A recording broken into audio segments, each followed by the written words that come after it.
State legislature, तो जैसे हमने पार्लियामेंट पढ़ा है, बहुत सारी चीज़ें हमें सिमिलर ही मिलेंगी। जो डिफरेंट है उस पर हमें ज़्यादा ध्यान देना पड़ेगा। आर्टिकल 168 से 212 तक हम बात करते हैं। 168 टू 212 जो कंपोजिशन है हमारे स्टेट लेजिस्लेचर का, वो वेरी करता है स्टेट बाय स्टेट। डिपेंड करता है कि वेदर जो स्टेट है उसके पास यूनिकैमरल है या बाइकैमरल सिस्टम है। तो यूनिकैमरल लेजिस्लेचर का मतलब है एक ही असेंबली में, that is legislative assembly, Vidhan Sabha. Most Indian state के पास सिंगल ही लेजिस्लेटिव हाउस है, the legislative assembly. Bicameral legislature का मतलब है कुछ स्टेट है जिनके पास दो हाउसेज हैं, जैसे कि लेजिस्लेटिव असेंबली, विधानसभा जिसको हम लोअर हाउस कहते हैं, एंड लेजिस्लेटिव काउंसिल जो कि है हमारा, दैट इज़ विधान परिषद जिसको हम अपर हाउस कहते हैं। Now 6 state have a legislative council. 6 states हैं ऐसे, आंध्र प्रदेश, तेलंगाना, कर्नाटका, महाराष्ट्र, बिहार, यूपी, सारे पड़ोसी। नाउ लेजिस्लेटिव असेंबली के बारे में थोड़ा सा देख लेते हैं। इसकी कंपोजिशन अगर हम बात करें तो यहाँ पे जो मेंबर्स हैं वो डायरेक्टली इलेक्ट होकर आते हैं, मतलब people of the state through direct elections के थ्रू। एंड स्ट्रेंथ वेरी करती है, डिपेंड करती है कि स्टेट की क्या पॉपुलेशन है। मिनिमम रखी गई है कि 60 मेंबर्स एंड मैक्सिमम रखी गई है 500 member as per the article 170 ऐसा रहता है। मतलब this is set by the constitution में ऐसा लिखा हुआ है। लेकिन आप देखोगे in case of Arunachal Pradesh, Sikkim हुआ, गोवा हुआ, जो मिनिमम नंबर है वो उसको अपने 30 रखा है। इवन कुछ मेंबर्स हैं लेजिस्लेटिव असेंबलीज़ के सिक्किम नागालैंड में, वो इवन इलेक्ट होते हैं इनडायरेक्टली भी। तो वो थोड़ा सा वेरी करता है इस चीज़ का, थोड़ा सा एक्सेप्शंस को ध्यान रख लेना है। इसके अरुणाचल प्रदेश, सिक्किम को उनके मिनिमम नंबर कितने 30, एंड सिक्किम नागालैंड में क्या हो रहा है, इलेक्टेड इनडायरेक्टली हो रहा है कुछ मेंबर्स। तो 60 to 500 इनकी मेन रेंज है। टर्म की अगर मैं बात करूँ, चाहे इलेक्शन कैसा होता है, पर डायरेक्टली इलेक्ट होते हैं, डायरेक्टली इलेक्टेड, वही first pass the post system है, ठीक है। नाउ टर्म क्या है, तो मेंबर जनरली सर्व करते हैं 5 साल के लिए, unless assemblies dissolve aware by the governor. लेकिन हाँ, पहले भी असेंबली को डिजॉल्व कराया जा सकता है, और कौन करा सकता है, गवर्नर करा सकता है। नेशनल इमरजेंसी के दौरान उसका जो टर्म है उसको भी आप एक्सटेंड कर सकते हो, but after it's revolution the assembly should be री इलेक्टेड विद इन 6 मंथ। लेकिन जब हमारी इमरजेंसी खत्म हो जाए तो उसके अगले 6 महीने में जो है हमें फिर से री इलेक्शन करा लेंगे। नोट करो, जो 87th अमेंडमेंट एक्ट है उसने बोला था कि डीलिमिटेशन ऑफ कॉन्स्टिट्यूएंसीज जो है on the basis of 2001 census and not 191 census. इसका मतलब क्या है कि जो डीलिमिटेशन है कॉन्स्टिट्यूएंसीज का वो 2001 सेंसस से के बेसिस पे होगा, एंड 1991 के सेंसस पे नहीं होगा। However this can be done without altering the total number of seats in the assembly of each state. उसने भी ये बोला कि इसको आप कर सकते हो without altering total number of seats in assembly of state. मतलब अगर असेंबली में 500 सीट है तो ठीक है, आप बस क्या करो, उसको पॉपुलेशन के अकॉर्डिंग दोबारा से बस उसकी बाउंड्रीज को, डिलिमिटेशन ऑफ कॉन्स्टिट्यूएंसीज का डिलिमिटेशन की बात करेंगे। बस इतना ही है, तो ठीक है, इसको थोड़ा सा ध्यान रखना। नाउ लेजिस्लेटिव काउंसिल के बारे में बात करें तो यहाँ पे जो कंपोजिशन है, जो इलेक्शन का मेथड है, वो हमारा डिफाइंड है 171 में। कंपोजिशन क्या होगा, तो इसका जो साइज़ है वहाँ पे आप देखोगे तो can not exceed 1/3 of the legislative assemblies membership, मतलब 1/3 ऑफ दी MLAs से ज़्यादा नहीं हो सकता, मैक्सिमम लिमिट है, और मस्ट भी एटलीस्ट 40 मेंबर्स होने चाहिए। स्ट्रेंथ क्या होती है, एक्चुअल स्ट्रेंथ वैसे हमारी पार्लियामेंट फिक्स करती है, तो पार्लियामेंट ही क्रिएट करे तो पार्लियामेंट ही फिक्स करेंगे। टर्म जो है जो मेंबर्स ऑफ लेजिस्लेटिव काउंसिल का वो सेम ही है, 6 साल के लिए होता है, वो बस 2/3 जो है रिटायर होते हैं हर 2 साल में।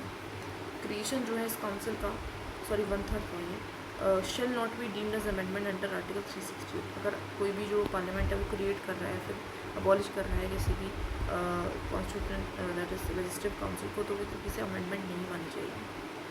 नो इलेक्शन कैसे होता है, तो जो मेंबर्स होते हैं हमारे इलेक्ट होते हैं by the system of proportional representation bye means of single transferable vote. अब ब्रेकडाउन थोड़ा सा अगर हम कर दें तो जैसे कि 1/3 जो है उनको इलेक्ट करते हैं by the members of MLAs करते हैं। ऐसे जो 1/3 है उनको हमारी लोकल बॉडीज जैसे कि म्यूनसिपैलिटीज़, डिस्ट्रिक्ट बोर्ड्स वगैरह करते हैं, ठीक है। तो 1/3 1/12 को करते हैं इलेक्टेड बाय टीचर्स और at least 3 years standing in the state, जो 3 साल से गवर्नमेंट टीचर हैं वो इलेक्ट करते हैं। 1/12 इलेक्ट होते हैं by graduates deciding in the state, जो ग्रेजुएट्स होते हैं वो इलेक्ट करते हैं। जो रिमेनिंग मेंबर्स हैं उनको नॉमिनेट हमारे गवर्नर करता है फ्रॉम द इंडिविजुअल्स जिनके पास भी स्पेशल नॉलेज है या प्रैक्टिकल एक्सपीरियंस है in area such as class, C for cooperative movement, L for literature, A for art, S for social service and S for science। तो ये basic चीज़ हमने देख लिया, तो ध्यान रखना इसका, that is 1/3 MLAs, local bodies, 1/12 graduates and teachers, and बाकी जो 1/6 बच जाते हैं वो इसलिए कौन करता है, दैट इज़ द गवर्नर होता है। नाउ लेजिस्लेटिव असेंबली एंड दोनों में थोड़ा सा डिफरेंसेस भी बता रखा है, मतलब वही टेबुलर फॉर्मेट में बता दिया है, दोबारा से वही चीज़ देख लेते हैं। कॉम्पोजिशन तो जैसे मैंने बताया वेरी करेगा, लेकिन जो मिनिमम है वो 60 है, मैक्सिमम 500 है। साइज़ लिमिटेड है, इसमें 1/3 ऑफ द लेजिस्लेटिव असेंबली, तो maximum and minimum 40 members. System कैसा है, यहाँ पे डायरेक्टली इलेक्ट हो रहे हैं, यहाँ पे डायरेक्टली इलेक्ट हो रहे हैं बाय वेरियस ग्रुप्स, मैं देख ही जा रहा हूँ। ड्यूरेशन ये 5 साल की, अनलेस की डिजोल्व ना हो जाए पहले, ये 6 साल का होता है, बिकॉज 1/3 ऑफ द मेंबर्स फिर 2 साल के रिटायर होते हैं। क्वालिफिकेशन क्या है, क्वालिफिकेशन सिंपल है, जैसे कि राज्यसभा की है, सॉरी लोकसभा की है। सिटीजन ऑफ इंडिया मिनिमम 25 साल का, मीट स्टेट स्पेसिफिक क्वालिफिकेशन मिल सकती है। यहाँ पे क्या है, must B citizen of India, और ये भी 30 साल का होना चाहिए, और ये भी स्टेट स्पेसिफिक क्वालिफिकेशन में भी हो सकती है। Must be in electoral for an assembly constituency in the concern state, तो कह रहा है कि जहाँ से must be in elector for an assembly constituency in the concern state, मतलब किसी भी कंसर्न स्टेट में आपको कहीं के, तो अगर कंसर्न जो स्टेट है जहाँ पे आप इलेक्शन लड़ रहे हो, वहाँ पे आपको कहीं का तो इलेक्टो होना पड़ेगा ना, किसी भी कॉन्स्टिट्यूंसी का। इसमें बोला गया है कि must be in elector for assembly constituency in the concern state and to be qualified for governor's nomination he must be a resident in the concern state, साथ में वो रेजिडेंट भी हो उस जगह का। तो मतलब जैसे हरियाणा में कर रहे हो तो हरियाणा की रहो ना, इस तरीके से ना। डिस्क्वालिफिकेशन बिल्कुल सिमिलर है, आर्टिकल 191 एंड 192, जिससे कि बोलता है कि ऑफिस ऑफ प्रॉफिट करना, unsound mind, in discharge, insolvent या फिर इंडियन सिटीजन ही ना रहे, नॉट बी। ये भी सेम डिस्क्वालिफिकेशन क्राइटेरिया, मतलब जो पार्लियामेंट का है ना, पार्लियामेंट का किस तरीके से होता है, जो कॉन्स्टिट्यूशन में लिखा था, फिर एंटी डिफेक्शन था, और फिर आरपीए के तहत था, वो सारा ही यहाँ पे भी हमारा लगता है। तो प्रोविजन जो है आरओपी के, तो वही representation of people's act, RPA होना चाहिए था ना, खैर। Regarding disqualification to MPs also applies to the legislators में भी होते हैं, पार्लियामेंट के चैप्टर में ऑलरेडी पढ़ के आए। नौ सीट की वेकेशन कब हो सकती है, मतलब खाली कब होती है सीट। डबल मेंबरशिप हो जाए, अगर पर्सन इलेक्ट होता है to the both the houses, उनकी जो सीट है is one of the house fall, एक 2 हाउसेज पे हो गया तो एक में चली जाएगी। Vacant as per the provision for law made by the state legislature. Now disqualification क्या है, if a member of a state legislature becomes subject to any of the disqualification, his seats become vacant। Disqualification लग जाए उसके anti defection के तहत या फिर RP के तहत। डिजिग्नेशन, अगर वो खुद रिजाइन कर दे, writing to the chairman of the legislative council या फिर speaker of the legislative assembly, मतलब वही प्रिसाइडिंग ऑफिसर को डिजिग्नेशन दे दे।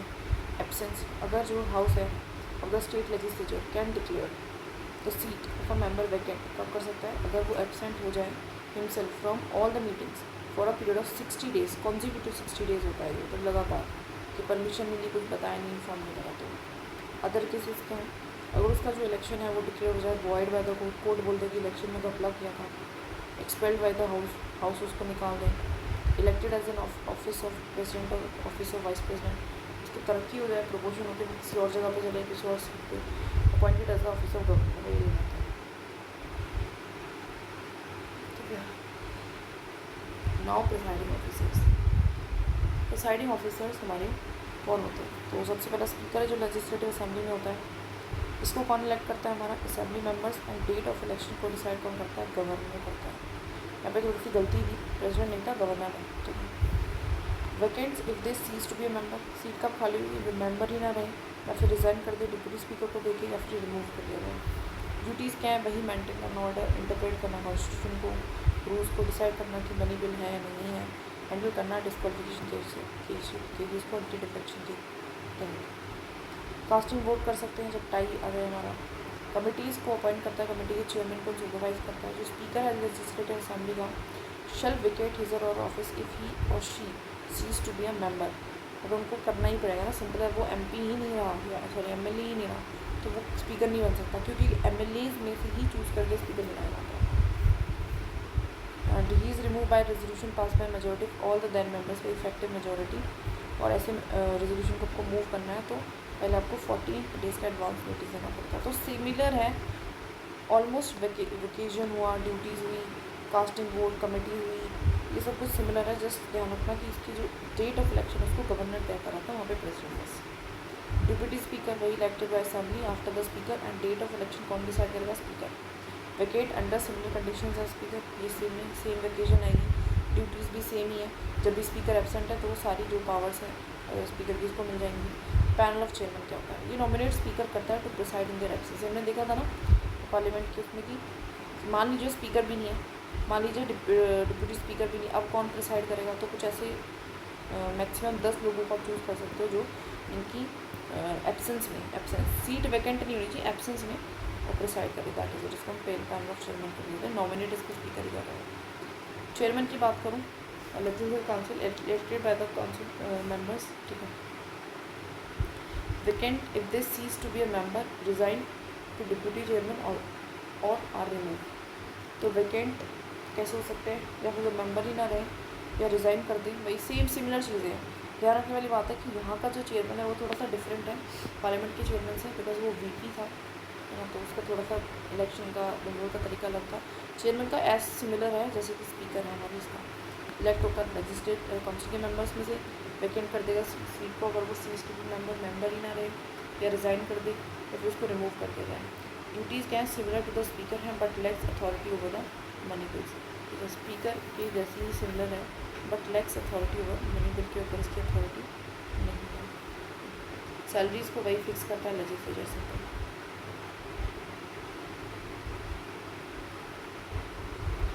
इस चीज़ को थोड़ा सा ध्यान रखना कि अच्छा अभी चेयरमैन की तो क्यों नहीं होगी, simple. Deputy chairman elected by the council members, vacation कब आएगी, जब वो मेंबर ही ना रहे, रिज़ाइन कर दिया, उसको रिमूव कर दिया जाए। ड्यूटीज़ क्या है कि एक्ट एज चेयरमैन की तरह एक्ट करेगा जब भी एब्सेंस होती है हमारी चेयरमैन की। पैनल ऑफ वाइस चेयरमैन क्या होते हैं, वही nominated to preside when needed, वही सेम हमने ऊपर जैसे करा था, same as for the legislative council के। नाउ क्या लेजिस्लेटिव प्रोसीजर है, मतलब किस तरीके से लॉ बनाया जाता है।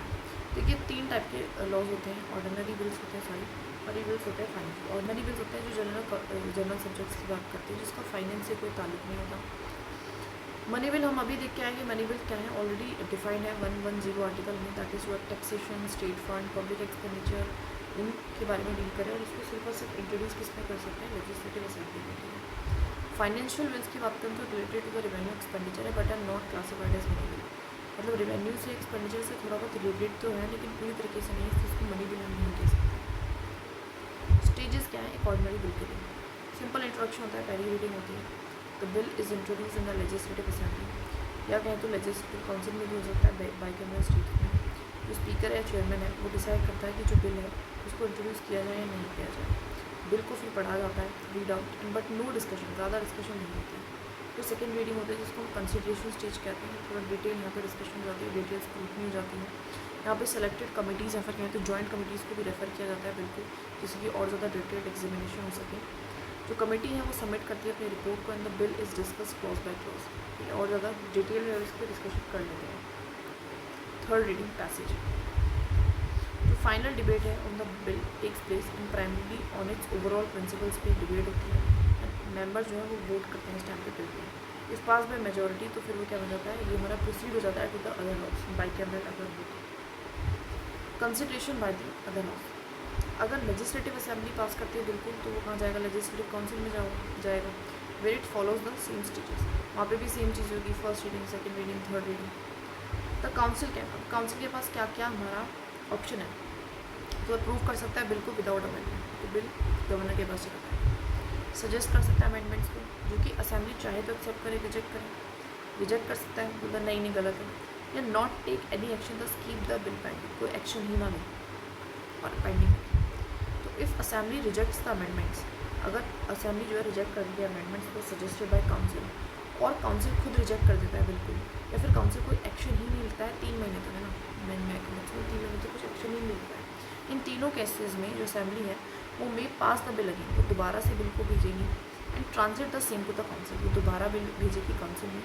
And if council reject the bill again और passes the bill with amendment not acceptable to the assembly और does not pass the bill within 1 month, then the bill is due to have been pass by both the houses. तो मान लिया जाएगा, ठीक है, उसके बाद भी उसने चाहे पैचे करी तो मान लिया जाएगा 1 महीने के अंदर का मैक्सिमम टाइम है कि जो बिल है वो दोनों हाउस से पास हो चुका है, which it was pass by assembly for the second time. ठीक है, समझ में आएगी बेसिक चीज़। देयरफॉर कह सकते हैं जो ultimate power of passing in ordinary bill है वो वेस्टेड इन द असेंबली है, at the most the council can detain और डिले।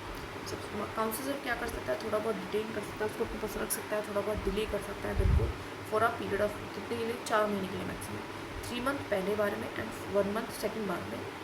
और यहाँ पे कोई भी प्रोविजन नहीं है जॉन सेटिंग का, इस चीज़ का ध्यान रखना कि स्टेट में नहीं है, क्योंकि जो अल्टीमेट पावर है फ्रेम वाला वो किसके पास है, सिर्फ और सिर्फ हमारी लेजिस्लेटिव असेंबली के पास है। More over when a bill which was originated in the council, लेकिन अब ऐसा भी हो सकता है कि कोई बिल काउंसिल में आया हो and was sent to the assembly, वो असेंबली में गया हो तो is rejected by the assembly, फिर असेंबली उसको रिजेक्ट कर सकती है। The bill ends and becomes dead, उस टाइम पे जो बिल है वो एंड हो जाएगा, खत्म हो जाएगा और वो बन जाएगा, डेड हो जाएगा।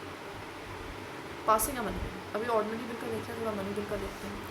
तो मनी बिल का तो पता ही सिर्फ और सिर्फ लेजिस्लेटिव असेंबली में इंट्रोड्यूस हो सकता है with a prior recommendation, same वहाँ पे प्रेसिडेंट की प्रायर रिकमेंडेशन थी, यहाँ पे गवर्नर की है। After passage in the assembly, जब असेंबली से वो निकल के जा रहा है, bill goes to the legislative council, assembly से लेजिस्लेटिव काउंसिल जाएगा, which can only make recommendation, जिसका सिर्फ काम है रिकमेंडेशन देना। असेंबली चाहे तो एक्सेप्ट करे या रिजेक्ट करे उस काउंसिल की रिकमेंडेशन को। If the council does not return the bill with in 14 days, अगर 14 दिन के अंदर काउंसिल जो है वो रिटर्न नहीं करेगी बिल को, it is deemed passed in its original form, तो मान लिया जाएगा कि वो डीम्ड पास है, तो वो कम्प्लीटली पास हो चुका है अपनी ओरिजिनल फॉर्म में। Governor may either give his assent, governor चाहे तो अपने एसेंट को दे सकता है, विदहोल्ड कर सकता है अपने एसेंट को, मना कर सकता है, रिजर्व कर सकता है बिल्कुल for presidential action, but can not return the, लेकिन रिटर्न नहीं कर सकता है। मनी बिल को कोई भी रिटर्न नहीं कर सकता, इवन अगर प्रेसिडेंट को भी दे दे तो भी रिटर्न नहीं कर सकता है, तो रिटर्न नहीं कर सकता है, इस चीज़ को ध्यान देना है। मेरा money bill is reserve for consideration of president, president may give his assent, हाँ बोल सकता है, विदहोल्ड कर सकता है मतलब मना कर सकता है, but can not return the bill for reconsideration of the state legislature, इस चीज़ का थोड़ा सा ध्यान रखना। नाउ गवर्नर का एक्सेंट देखते हैं, तो देखो गवर्नर के पास क्या क्या चॉइसेस आती हैं। तो once both houses effective bill pass the bill, pass कर देती है बिल को, तो फिर वो कहाँ जाता है, गवर्नर के पास जाता है अप्रूवल के लिए। अब गवर्नर क्या कर सकती है, कर सकता है गिव द असेंट, लॉ बन जाएगा, विदहोल्ड द असेंट, मना कर देगा, return the bill for reconsideration, बस एक्सेप्ट मनी बिल को नहीं कर सकता, बाकी कर सकता है return. If the governor return the bill for reconsideration and if the bill is pass by the house और the both the houses again, उसने रिकन्सिडरेशन के लिए बोला और दोनों हाउसेज है, जो भी एक हाउस है, तो उसने दोबारा से उस बिल को दे दिया विद और विदाउट अमेंडमेंट, चाहे फ़र्क करें कोई अमेंडमेंट करें ना करें, and presented to the governor for his assent, और प्रेजेंट करा गवर्नर के सामने, the governor must give his assent to the bill, तो उसको हाँ करना ही करना पड़ेगा। Governor enjoys only a suspensive veto, तो मतलब सस्पेंसिव है, बस एक बार आप दे सकते हो, वैसा नहीं कि आप कम्प्लीटली विटो नहीं लगा सकते। रिजर्व द बिल, और क्या ऑप्शन है उसके पास, हाँ कर दिया, ना कर दिया, रिटर्न कर दिया। Reserve the bill for president consideration, वो रिजर्व भी कर सकता है किसी बिल को प्रेसिडेंट के कंसिडरेशन के लिए। पार्टिकुलरली अगर कोई कॉन्फ्लिक्ट आता है यूनियन लॉज को या फिर अफेक्ट करता है यूनियन के इंटरेस्ट को, तो अगर बिल रिजर्व कर लिया जाता है फॉर द प्रेसिडेंट, तो if a bill is reserve for the president consideration, जो प्रेसिडेंट है वो क्या कर सकता है, हाँ बोल सकता है, लॉ बन जाएगा, ना बोल सकता है, डायरेक्ट कर सकता है गवर्नर को to return the bill to the state legislature with specific amendment for reconsideration, बोल सकता है गवर्नर को कि काम करो, दोबारा से उनको बोलो थोड़ा सा सोच विचार करें इस पर। When the bill is so returned, the house or the houses have to reconsider it within a period of 6 months. ध्यान रखने वाली बात है, जब बिल हमारा वापस आएगा तो 6 महीने के अंदर अंदर उन हाउसेस को क्या करना है, रिकन्सिडर करना है। Bill is presented again to the presidential action, फिर दोबारा वो प्रेसिडेंट के पास जाएगा थ्रू द गवर्नर, ठीक है। After it is pass by the house or houses with or without amendment, it is not mention in the constitution whether it is obligatory on the part of the president to give the assent to such a bill.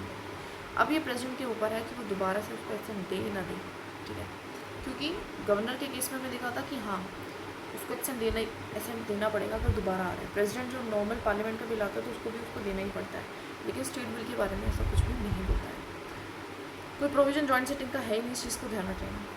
अब sessions देख लेते हैं। देखिए मैं sessions ऐसा नहीं कराऊंगी यहाँ पे, because already we have done in this types of sessions, बहुत अच्छे से पार्लियामेंट में करके आए, सबमनी एडजॉर्नमेंट ना एडजॉर्न साइन आए, we have already done it, distribution भी हम करके आए हैं, बिल कौन से लैप्स करेंगे कौन से नहीं लैप्स करेंगे, ठीक है।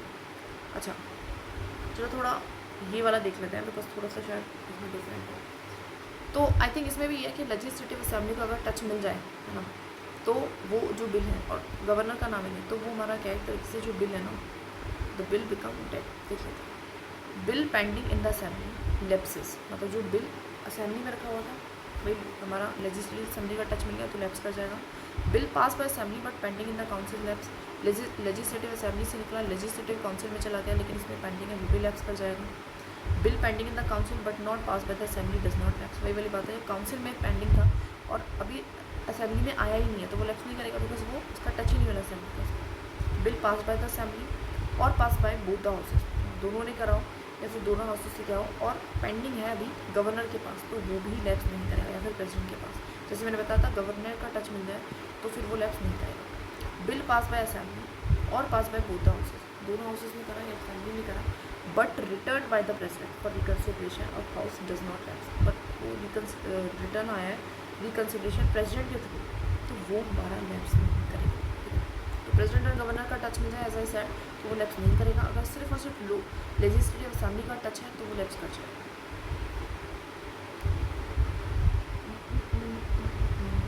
अब थोड़ा सा कंपैरिजन देख लेते हैं लेजिस्लेटिव प्रोसीजर्स हमारे किसके, that is parliament and state legislature के। इंट्रोडक्शन ऑफ बिल, तो पार्लियामेंट में आपको पता है कि आपको इंट्रोड्यूस किया जा सकता है आइदर हाउस में, ठीक है, and can be introduce minister भी कर सकता है, प्राइवेट मेंबर भी कर सकता है। स्टेट लेजिस्लेचर में सिमिलरली बिल को इंट्रोड्यूस किसी भी हाउस में किया जा सकता है बाय मिनिस्टर या फिर प्राइवेट मेंबर। प्रोसेस देख लेते हैं।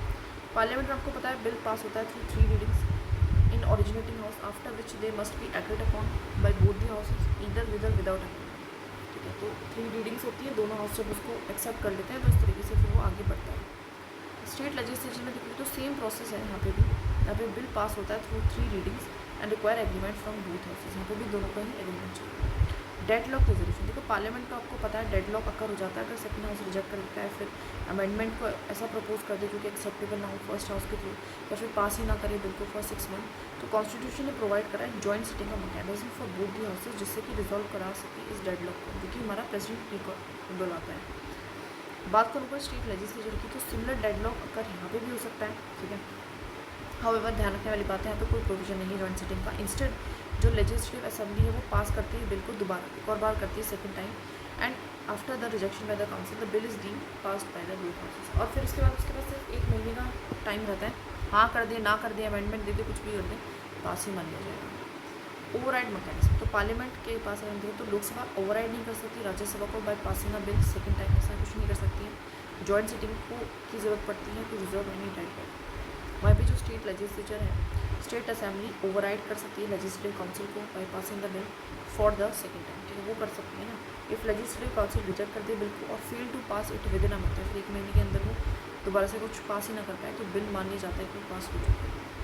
कंक्लूडिंग अगर मैं करूँ तो पार्लियामेंट जो है deadlocks between the 2 houses are resolve किया जॉइंट सेटिंग्स के थ्रू, क्योंकि अप्लाई करती है दोनों हाउसेज पे and can apply to bills originating किसी भी हाउस में।